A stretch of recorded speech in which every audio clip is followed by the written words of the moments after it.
Millions of people in the United States are exposed to hundreds of harmful chemicals on a daily basis. These harmful chemicals are in everything from baby bottles to shower curtains, toys, mattresses, and cars, along with a lot of other common items found where people live, work, play, and go to school.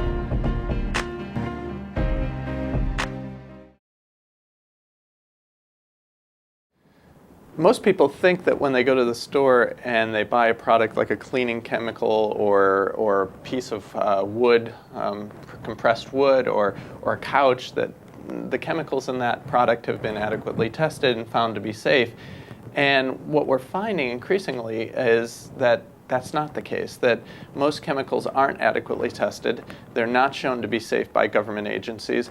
And in fact, what we're finding is dangerous chemicals in everyday products, and those chemicals ultimately end up in our environment. They end up in our air, in our water, in our food system, in our houses, and dust in our houses, and ultimately in our bodies. And what we've found is certain chemicals building up in breast milk, in fetal cord blood, and those provide an indication that chemicals are ending up in places they shouldn't be. If they're ending up in our bodies, that means there's a flaw in the design of those chemicals and a flaw in the responsibility of government and industry to protect health and the environment from chemical exposures.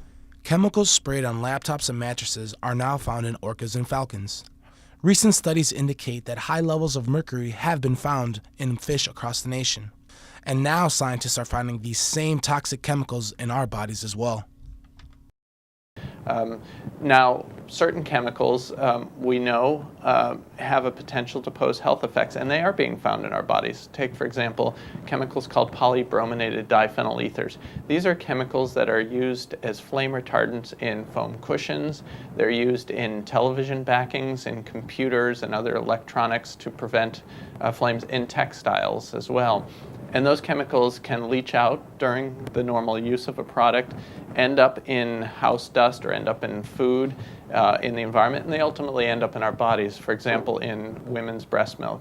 So women in the United States have levels of these chemicals in their breast milk that are up to 40 times the levels of women in European countries like Sweden. The phthalates, these are chemicals that are used to soften or plasticize PVC plastics. They are chemicals that are widely ubiquitous in our environment. You find them pretty much everywhere you look in the environment, water and air. You find them in homes, you find them in our bodies. Now, those chemicals leach out. They're not chemically bound to the plastic. So, for example, in a toy, a squishy toy, that a child's sucking on, those chemicals actually come out during the use of those products, and they get into the child's body. The best information is actually do something about it.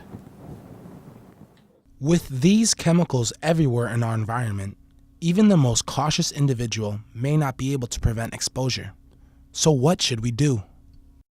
More and more from laboratory studies, from human studies, that a wide range of chemicals used in everyday products can have environmental and public health impacts.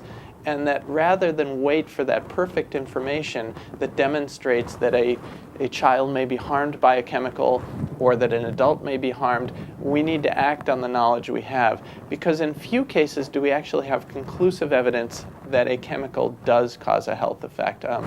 Good examples are lead, asbestos, PCBs, that we get really good evidence. But once we get that really good evidence, it's too late. Damage has been done. So we need to use the information we have today to act to protect future generations.